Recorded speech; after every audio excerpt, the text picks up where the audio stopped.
Social মিডিয়ায় viral হওয়ার পরে আমি আমার হাজব্যান্ডকে ডিভোর্স দেব।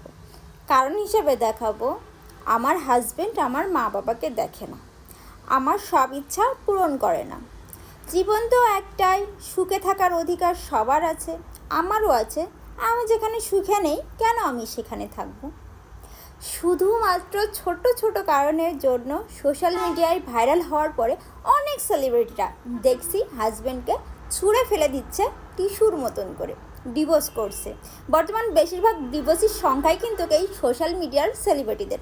এর মধ্যে অনেকেই আছে যারা ভালোবেসে সংসার বেঁধেছে এবং খুব ভালো আছে, কিন্তু কিছু কিছু সেলিব্রিটিরা যারা আছে যারা ডিভোর্স দিচ্ছে সোশ্যাল মিডিয়ায় আসার পরে। সে তার হাজব্যান্ডের সাথে সংসার করছিল এবং সেই সময়ই সে সোশ্যাল মিডিয়ায় এসেছে।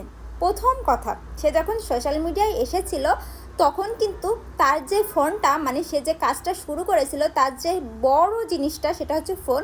সেই ফোনটা কিন্তু তার সেই হাজব্যান্ডই কিনে দিয়েছিল। তার সেই হাজব্যান্ডের টাকায় কিনা ফোন দিয়ে তিনি শুরু করেছিলেন সোশ্যাল মিডিয়ার যাত্রা।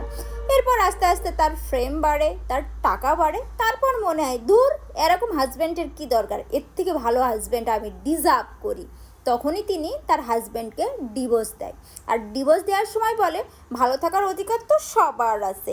অবশ্যই আপু, আপনার এখন টাকা হয়ে গেছে না, এই জন্য আপনার এখন ভালো বর দরকার। ভালো বরে তো ভালো রকম করবে, এই জন্য তো আপনার ভালো বর দরকার। আর একটা কথা, সেটা হচ্ছে আমার বাবা মাকে দেখে না। কেন আপু, সোশ্যাল মিডিয়ায় কি ইনকাম এতই কম যে আপনি আপনার বাবা মাকে দেখতে পারেন না? আরেকজনার বলছেন যে আমার বাবা মাকে দেখেন না। আরে আপনার তো উচিত ওই মানুষটার পাশে দাঁড়ানো যে আপনার শূন্য সময়ে পাশে ছিল। তা না, আপনি কি বলছেন? মনে হয় ভসছে না মন এখন, না টাকার সাথে সাথে ওটাও বেড়ে গিয়েছে।